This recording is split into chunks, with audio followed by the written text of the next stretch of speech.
Hey, Burned Teachers. Welcome to episode 1 of the Burned Teacher podcast. I'm your host, Amber Harper, and today I'm going to share with you my personal story of burnout. Let's go. Welcome to the Burned Teacher podcast. I'm Amber Harper, and the educators on this podcast are brave enough to share their stories of burnout with the world. On BIT, we get real, we get honest, and we take action. Action against the burnout with stories from burned out teachers, advice from experts, and actionable steps you can take today to beat the burnout and become a happier, more fulfilled human being. Let's get started. Hey, Burned In Teachers. Welcome to the Burned In Teacher podcast. One part burnout and all other parts action, inspiration, and support for teachers dealing with burnout. So now that you know a little bit more about Burned In Teacher and its mission, I'd like you to know a little bit about me and why I even started Burned In Teacher in the first place. So, of course, my name is Amber, and I live in Northeast Indiana with my husband, Jeff. He's actually a principal, and we have 2 daughters and a bulldog. Professionally, I taught in public school for 12 years. I started my teaching career back in 2007 at a small rural corporation with high diversity and high poverty.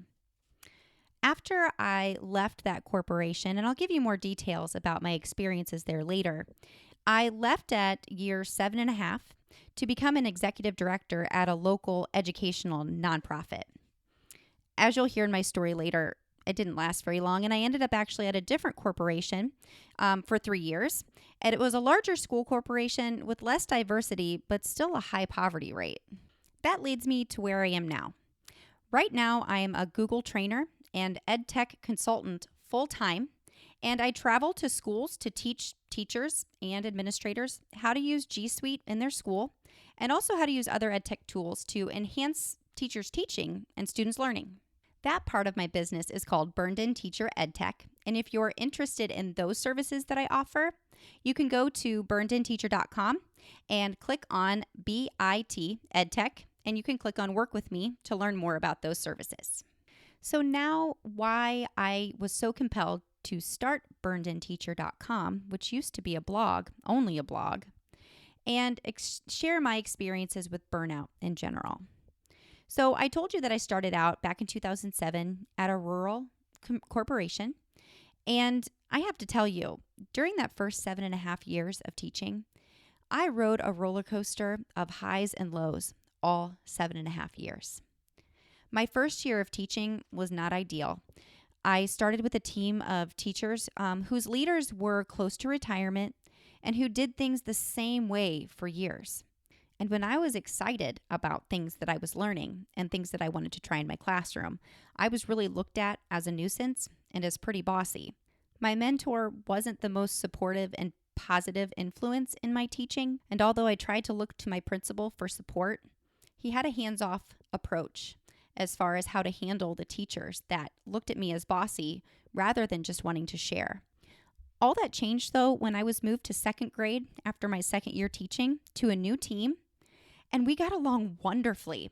It was like an entire new world. And this is where I learned that when you're facing burnout, when you're not getting along with the people that you work with directly, a simple change in grade level can really make a world of difference. It changed my life, and I had a really great 3 years teaching in 2nd grade. The same thing was true of when I moved to 3rd grade. I actually am still very good friends with the people that I taught with 3rd grade now. And here's the really ironic part. I was actually made grade level leader in 3rd grade because of my ability to bring people together. Seems like a big turnaround from my first couple of years, right? So you might imagine that I was doing great. It was in my 7th year of teaching. I was teaching with friends and all things were good, right? That's actually really wrong. Through that 7.5 years of teaching at that school, like I said earlier, I rode a roller coaster of emotions, and the volatility between myself and the administrators that I worked for did not end after year 1. It made working there very, very difficult. And I'm not going to say that I was perfect because I wasn't. I was younger, I had a lot to learn, and I made things personal that probably shouldn't have been. I knew that it was time for me to move on and try something new. So that's when I decided to leave to become an executive director of our local educational nonprofit. However, I learned a lot of lessons in business in this organization because there were several financial issues that were going on that I was not really understanding when I joined the organization. And it closed 6 months after I joined it. So there I was, feeling like I had failed myself as a teacher and my students who I left in the middle of the school year at the other corporation. And now I had failed an organization in our community that had an outstanding reputation, by the way. This was now July of 2015, and the school year was getting ready to start.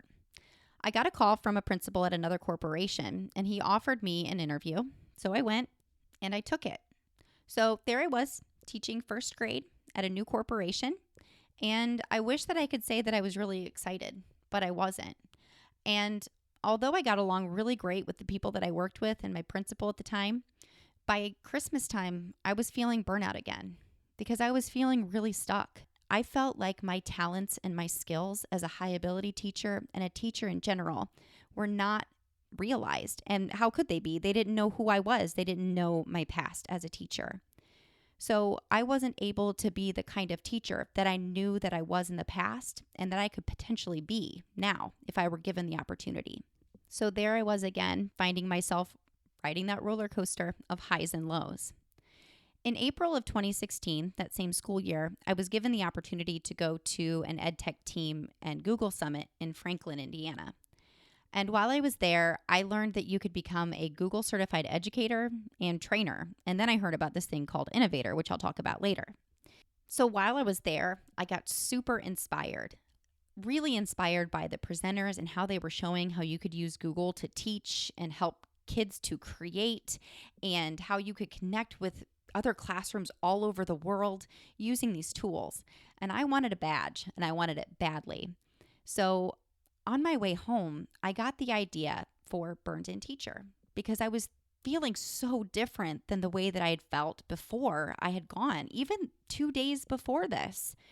So along with my good friend who you'll meet in a week or two, she and I became Google certified educators. And I decided to go on to be a trainer because this is what I decided I wanted to do.